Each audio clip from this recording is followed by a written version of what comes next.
dari kelompok 10 akan mempresentasikan hasil dari laporan kami, yaitu mengenai analisis jumlah pengangguran di Sumatera Utara. Indonesia merupakan negara berkembang di mana salah satu permasalahan yang dihadapi yaitu pengangguran. Masalah pengangguran yang dialami di Indonesia ditunjukkan dengan tingkat pengangguran terbuka dari tahun ke tahun, sebagaimana disajikan pada tabel 1.1 berikut. Tahun 2011, tingkat pengangguran terbuka 7,48. Tahun 2012, tingkat pengangguran terbuka 6,13. Tahun 2013, tingkat pengangguran terbuka 6,17. Tahun 2014, tingkat pengangguran terbuka 5,94. Tahun 2015, tingkat pengangguran terbuka 6,18. Tahun 2016, tingkat pengangguran terbuka 5,61. Sumatera Utara adalah salah satu provinsi di Indonesia yang terletak di Pulau Sumatera.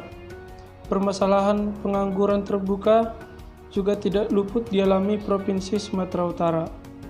Bahkan menurut BPS tahun 2011 sampai 2016 menunjukkan bahwa Provinsi Sumatera Utara memiliki tingkat pengangguran terbuka fluktuatif dari tahun 2011 tingkat pengangguran terbuka 8,18%, tahun 2012 tingkat pengangguran terbuka 6,28%, tahun 2013 tingkat pengangguran terbuka 6,45%, tahun 2014 tingkat pengangguran terbuka 6,23%, tahun 2015 tingkat pengangguran terbuka 6,71%, tahun 2016 tingkat pengangguran terbuka 5,84%. Dari tabel tersebut dapat diketahui bahwa tingkat pengangguran terbuka di Provinsi Sumatera Utara mengalami fluktuasi. Pada tahun 2011, tingkat pengangguran terbuka di Provinsi Sumatera Utara mencapai 8,18%. Pada tahun berikutnya selalu mengalami penurunan sampai pada tahun 2014, yaitu pada tahun 2012 sebesar 6,28%. Pada tahun 2013 menjadi 6,45%, dan pada tahun 2014 menjadi 6,23%. Setelah mengalami penurunan terus-menerus sampai dengan tahun 2014, tingkat pengangguran terbuka mengalami peningkatan pada tahun 2015 menjadi sebesar 6,71%, dan kemudian mengalami penurunan kembali pada tahun 2016 yaitu sebesar 5,84%. Hal ini membuktikan bahwa usaha pemerintah Provinsi Sumatera Utara selama ini cenderung mengalami keberhasilan dalam upaya menurunkan tingkat pengangguran terbuka yang ada di Provinsi Sumatera Utara. Hal ini terbukti dengan data yang dimuat dalam BPS tentang tingkat pengangguran terbuka di Indonesia. Pada tahun 2011 sampai 2014, tingkat pengangguran terbuka cenderung mengalami penurunan setiap tahun. Hanya saja, pada tahun 2015, tingkat pengangguran terbuka mengalami peningkatan dan kemudian mengalami penurunan lagi pada tahun 2016. Terima kasih, akan dilanjutkan teman saya. Perkembangan inflasi dan tingkat pengangguran terbuka di Provinsi Sumatera Utara tahun 2011 sampai 2016. Dari tabel di atas dapat dilihat bahwa tingkat inflasi pada Provinsi Sumatera Utara ini mengalami fluktuasi dari tahun ke tahun. Hubungan tingkat inflasi dengan tingkat pengangguran terbuka ini bersifat positif. Hal ini dapat dilihat dari tahun 2012 sampai tahun 2013, di mana tingkat inflasi cenderung meningkat dan tingkat pengangguran terbuka pun ikut meningkat. 1. Analisis pengangguran di Kabupaten Simalungun di Sumatera Utara. Bekerja adalah kegiatan ekonomi yang dilakukan oleh seseorang dengan maksud memperoleh atau membantu memperoleh pendapatan atau keuntungan paling sedikit 1 jam tidak putus dalam seminggu yang lalu. Kegiatan tersebut termasuk pula kegiatan bekerja tak dibayar yang membantu dalam suatu usaha atau kegiatan ekonomi. Penduduk usia kerja adalah penduduk berumur 15 tahun dan lebih. Penduduk yang termasuk angkatan kerja adalah penduduk usia kerja 15 tahun dan lebih yang bekerja atau punya pekerjaan namun sementara tidak bekerja dan pengangguran. Penduduk yang termasuk bukan angkatan kerja adalah penduduk usia kerja 15 tahun dan lebih yang masih sekolah, mengurus rumah tangga atau melaksanakan kegiatan lainnya selain kegiatan pribadi. 2. Analisis pengangguran di Pulau Jawa Tengah.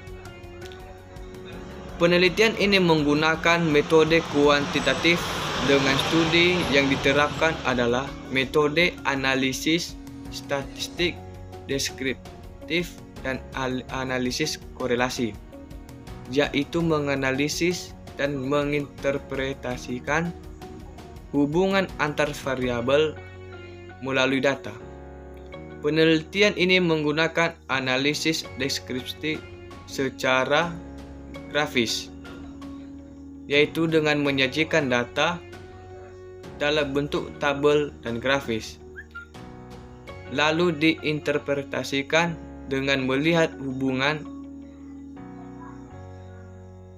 dan faktor-faktor yang berhubungan seperti jumlah penduduk, tingkat inflasi, upah minimum kabupaten atau kota, dan laju pertumbuhan PDRP di Jawa Tengah. Lalu dilihat hubungan dan kecenderungan antar variabel tersebut melalui nilai koefisien korelasi antar variabel-variabel tersebut. Pada penelitian ini menggunakan SPSS untuk mengolah data dan mencari nilai koefisien korelasi. Baik, perkenalkan nama saya Simar Saragi, NPM 198220121. Di sini saya akan melanjutkan mempresentasikan yaitu analisis statistik deskriptif. Analisis statistik deskriptif adalah metode-metode statistika yang digunakan untuk menggambarkan data yang telah dikumpulkan yang ditulis oleh Mason 1996. Pendekatan ini berangkat dari data ibarat bahan baku suatu pabrik. Data ini diproses dan dimanipulasi menjadi informasi yang berharga bagi pengambilan keputusan. Analisis korelasi merupakan analisis yang bertujuan untuk mengukur kuat dan derajat hubungan antar dua variabel. Sangat erat berhubungan tetapi sangat berbeda dan konsep dan analisisnya yang ditulis oleh Gujarat 1998. 3. Jumlah analisis pengangguran di Indonesia. Persentase tingkat pengangguran, tingkat inflasi, persentase pertumbuhan tingkat upah, pertumbuhan ekonomi, dan pertumbuhan angkatan kerja periode 10 tahun. Metode analisis. Peneliti ini menggunakan metode kuantitatif dengan studi yang ditetapkan adalah metode analisis statistik deskriptif dan analisis korelasi, yaitu menganalisis dan menginterpretasikan hubungan antar variabel melalui data. Analisis korelasi. Analisis korelasi merupakan analisis yang bertujuan untuk mengukur kuat atau derajat hubungan antar dua variabel. Sangat erat hubungan tetapi sangat terkait. Atau dinas tenaga kerja dan transmigrasi guna mendukung suatu teori. Analisis korelasi. Analisis korelasi merupakan analisis yang bertujuan untuk mengukur kuat dan derajat hubungan antar dua variabel.